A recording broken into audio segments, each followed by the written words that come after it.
देखिए, हम कोर्ट के फैसले से सम्मानपूर्वक असहमत हैं, विनम्रतापूर्वक असहमत हैं। आज के दिन में ईडी के पास कोई सबूत नहीं है। 2 साल की इन्वेस्टिगेशन के बाद भी उन्हें 1 रुपया भी प्रोसीड्स ऑफ क्राइम नहीं मिला है। जो उनका पूरा केस है वो ऐसे विटनेसेस के आधार पर बना हुआ है जिनको पहले गिरफ्तार किया जाता है, उन पे दबाव बनाया जाता है और फिर आम आदमी पार्टी और अरविंद केजरीवाल के खिलाफ बयान दिए जाते हैं। चाहे राघव मगुंटा हो, चाहे शरद रेड्डी हो, जिनके आधार पर ईडी ने पूरी अपनी रिमांड एप्लीकेशन बनाई है। जब उनकी पहले क्वेश्चनिंग हुई, वो कहते हैं हम आम आदमी पार्टी के किसी नेता को नहीं जानते, हम विजय नायर को नहीं जानते, हम अरविंद केजरीवाल से नहीं मिले, हमने किसी को कोई पैसे नहीं दिए।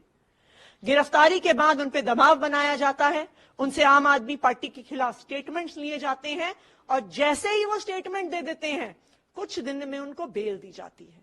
तो ये बिल्कुल साफ है कि ये जो सारे बयान हैं ये फर्जी हैं, ये सारे बयान दबाव पूर्वक लिए गए हैं और मुझे उम्मीद है, हम पूरी न्यायपालिका पे ये अपनी उम्मीद ये कायम रखते हैं कि वो इस बात को देखेंगे कि इस केस में कोई भी प्रमाण नहीं है और इस केस में न्याय होगा। मैम, आगे का क्या लीगल जो प्रोसीडिंग्स है, अगर कुछ आप आगे के लिए जो चीजें, देखिए, जो भी कानूनी हमारे पास रास्ते उपलब्ध हैं उनको हम जरूर आगे बढ़ाएंगे, चाहे ट्रायल कोर्ट में हो, चाहे हाई कोर्ट में हो, चाहे सुप्रीम कोर्ट में हो।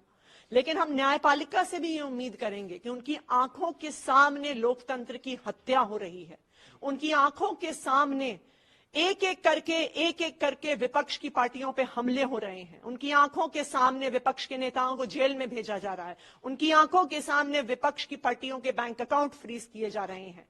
तो लोकतंत्र को बचाना न्यायपालिका की भी जिम्मेदारी है। सरकार को लेकर आगे का क्या होगा, क्योंकि कुछ रिपोर्ट्स में ये कहा जा रहा है कि राष्ट्रपति शासन जैसी बातें, ये तमाम चीजें अब कही जा रही हैं अलग अलग जगहों पर। तो देखिए, ये भारतीय जनता पार्टी का व्हाट्सएप प्रोपेगेंडा है। अरविंद केजरीवाल दिल्ली के मुख्यमंत्री थे, हैं और रहेंगे। कोई भी कॉन्स्टिट्यूशनल और लीगल बार नहीं है उन पर मुख्यमंत्री रहने की।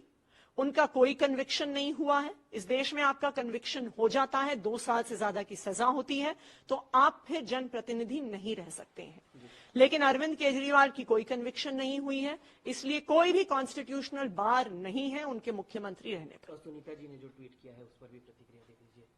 देखिए, आज पूरा देश अरविंद केजरीवाल जी के परिवार के साथ खड़ा है और मुझे लगता है कि अरविंद केजरीवाल जी की पत्नी सुनीता केजरीवाल जी का ट्वीट दिखाता है कि पूरा परिवार हिम्मत के साथ, बहादुरी के साथ लोकतंत्र को बचाने की इस लड़ाई में डटा हुआ है।